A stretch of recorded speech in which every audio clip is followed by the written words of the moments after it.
ओम गण गणपते नमः। ओम नमो नारायण। मेरे चैनल पर आप सभी का हार्दिक स्वागत है। आज हम पुरुषोत्तम मास महात्म्य के 28वें और 29वें अध्याय का अब तक के पाठ में हमने यह जाना था कि एक कंजूस ब्राह्मण जिसका नाम चित्र शर्मा था, उसने किस प्रकार अपने पाप कर्मों से मृत्यु के पश्चात बंदर की योनि को प्राप्त किया। इसी की आगे की कथा अब सुनाई जाएगी। पाठ आरंभ करने से पहले आपसे यही कहूँगी, जो भी चैनल पर नए आए हैं वो मेरे चैनल को लाइक, शेयर और सब्सक्राइब कर लें और बेल आइकन को दबाकर उसे ऑल पर सेट कर लें।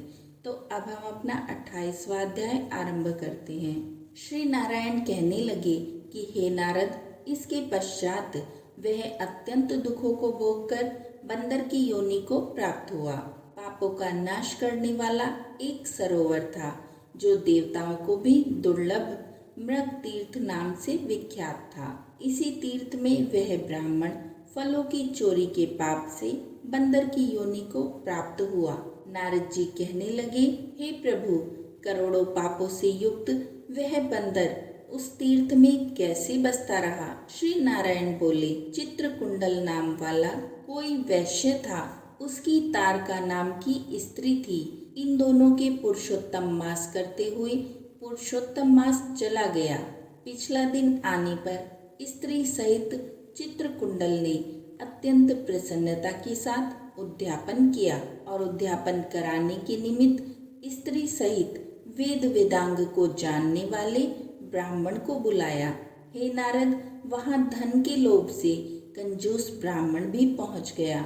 जब उद्यापन विधि समाप्त हो गई तो चित्रकुंडल वैश्य ने स्त्री सहित ब्राह्मणों को अत्यधिक दान देकर प्रसन्न किया। उसकी बहुत सी दी हुई दक्षिणा से ब्राह्मण अति प्रसन्न होकर अपने अपने घरों को चले गए, परंतु अत्यंत लोभी वह कंजूस रोता हुआ उसके आगे आकर खड़ा हो गया और विनय से नम्र होकर अति गदगद वाणी से चित्रकुंडल से बोला कि हे चित्रकुंडल, वैश्यों के पति, आप इस समय कृतार्थ हो जो आपने पुरुषोत्तम का सेवन किया।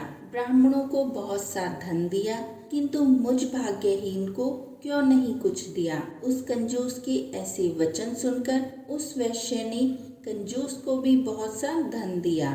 उस ब्राह्मण ने इस धन को लेकर पृथ्वी में गाड़ दिया। वहां पर ब्राह्मण ने पुरुषोत्तम महात्म्य के धन के लोभ से स्तुति की पूजा को देखकर पुरुषोत्तम जी के धन के लोभ से स्तुति सुनकर प्रसन्न हुए, जिसके फल से वह ब्राह्मण मृग तीर्थ को प्राप्त हुआ।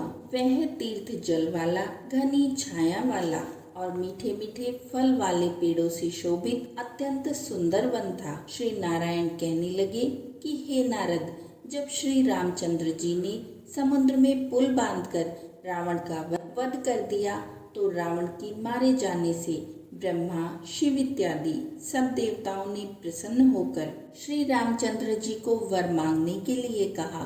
तो उस समय श्री रामचंद्र जी ने कहा कि हे देवताओं, यहाँ पर जो शूरवीर वानर राक्षसों के हाथों मारे गए हैं उनको शीघ्र ही जीवित कर दीजिए।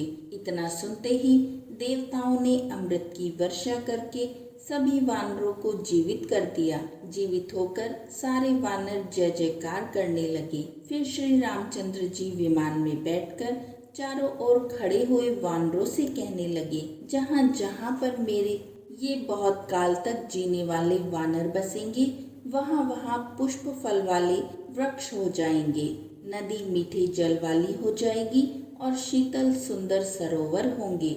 मेरी आज्ञा से तुम सब जाओ, तुमको कोई भी नहीं रोकेगा। हे नारद, फिर वह लोभी वानर पर्वत जैसा बढ़कर बहुत सी भूख और प्यास से युक्त होकर लोभी हो वन में विचरने लगा। जन्म से ही उसके मुख से पित्त की पीड़ा थी।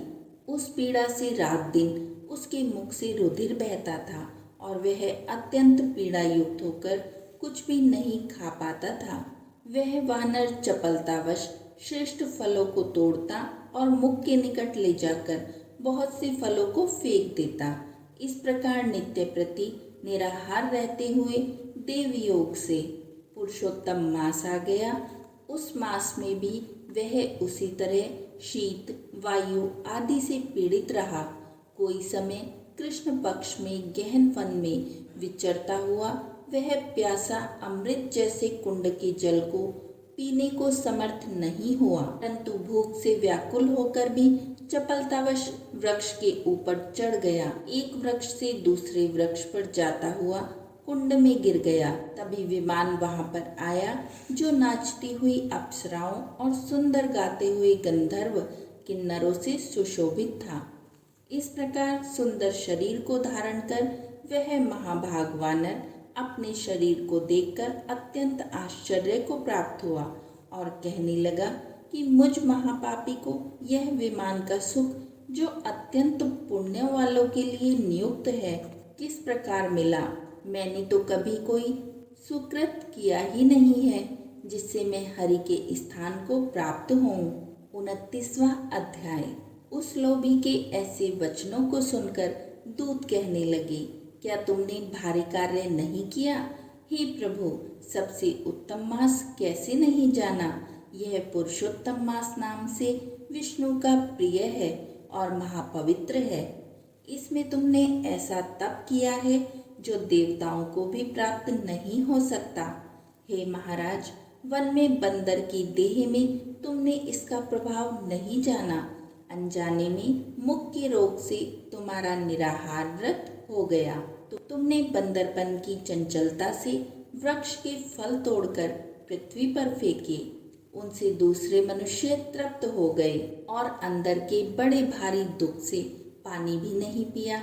इसीलिए तुम्हारी अनजाने में बड़ा भारी तप हो गया और फलों को गिराने से परोपकार भी हो गया। इस तीर्थ में 5 दिन गोते भी खाए।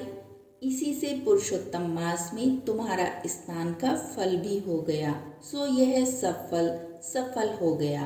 श्री नारायण बोले, इस प्रकार कहे हुए अपने भाग्य को सुनकर वह गौलोक को प्राप्त हुआ। श्री नारायण बोले, इस आश्चर्य को देखकर सब देवता चकित हो गए और पुरुषोत्तम की बड़ाई करते हुए सब अपने अपने स्थानों को चले गए। नारद जी कहने लगे कि हे तपोधन, आपने दिन के प्रथम भाग का कृत्य कहा है, पिछले भाग का कृत्य कहा।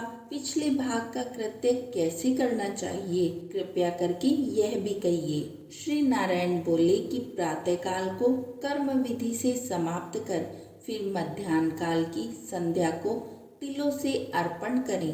अतिथि के लिए द्वार पर देखें। जो अतिथि भाग्य से गौ के दुहने के समय आ जाए तो उसकी पूजा करें। अत्यंत भक्ति से यथाशक्ति अन्न आदि से उसको संतुष्ट करें। भगवान यम कहते हैं कि फिर पूर्व की तरफ मुख करके मौन होकर शुद्ध सुदर पात्र में अन्न की सराहना करते हुए भोजन करें। पहले स्वाहा के अंत में ओमकार का उच्चारण कर घी से लपेटे हुए 5 ग्रासों को बिना दांत लगाए जीवा से निकल जाएं। फिर मन लगाकर पहले मीठा भोजन खाएं। ब्राह्मण शास्त्र विरुद्ध अभक्ष्य भोज्यादिक पदार्थों को न खाएं। सूखा बासी भोजन भी अवश्य ही कहा जाता है। भोजन पर बैठकर श्रेष्ठ मार्ग का विरोध न करें। श्रेष्ठ शास्त्र के आश्रय से परम ब्रह्म श्री कृष्ण का विचार कर फिर बुद्धिमान पुरुष सर्वत्र आजीविका न हो, तब भी एकाग्र मन होकर 2 घड़ी आत्मविद्या का श्रवण करे।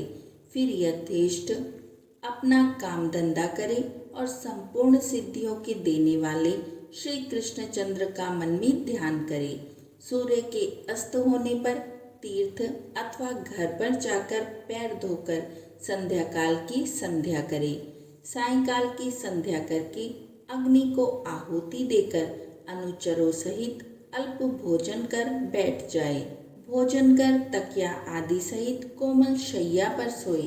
गृहस्थी पुरुष सदैव भली प्रकार से गृहस्थ के कर्मों को करे। हिंसा नहीं करनी चाहिए। सत्य बोलना, सब प्राणियों की रक्षा और दया करना, यह सब गृहस्थियों के लिए धर्म कहे गए हैं। इसी प्रकार ये 29वां अध्याय यहीं समाप्त होता है।